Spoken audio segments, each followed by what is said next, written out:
தருமபுரி மாவட்டம் முக்கல்நாயக்கன்பட்டி கிராமத்தில் சாப்பாட்டு ராமன் சாப்பாட்டு ராணி போட்டி நடைபெற்றது. 21 பெண்கள் 3 நிமிடத்தில் சிக்கன் பிரியாணியை சாப்பிட்டு சாதனை படைத்தனர். 1 கிலோ சிக்கனை சுமார் 3 நிமிடத்தில் 4 இளைஞர்கள் சாப்பிட்டு சாப்பாட்டு ராமன் பட்டத்தை வென்றனர்.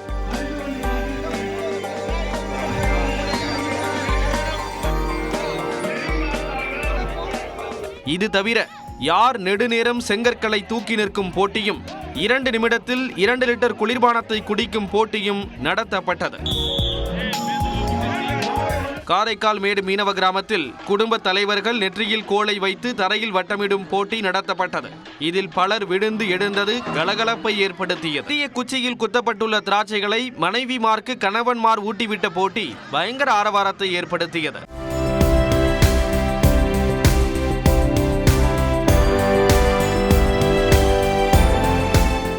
தஞ்சையில் மாவட்ட சுற்றுலா வளர்ச்சி குழுமம் மற்றும் தஞ்சாவூர் மாநகராட்சி சார்பில் மேல ராஜவீதி பகுதியில் பெண்களுக்கான மாபெரும் கோலப் போட்டி நடைபெற்றது.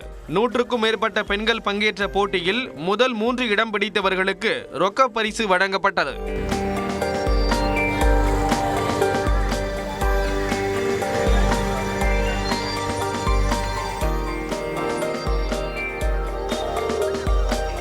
கணவன் மனைவியை தூக்கி கொண்டு நிற்கும் போட்டி நடைபெற்றது. வேட்டியை மடித்து கட்டி களமிறங்கிய 12 ஆண்கள் தங்களின் மனைவியை கையில் தூக்கி சுமந்தபடி நின்றனர். கடைசி வரை தனது மனைவி சௌடீஸ்வரியை கீழே விட்டுவிடாமல் உறுதியுடன் நின்ற கார்த்திக் வெற்றியாளராக அறிவிக்கப்பட்டார்.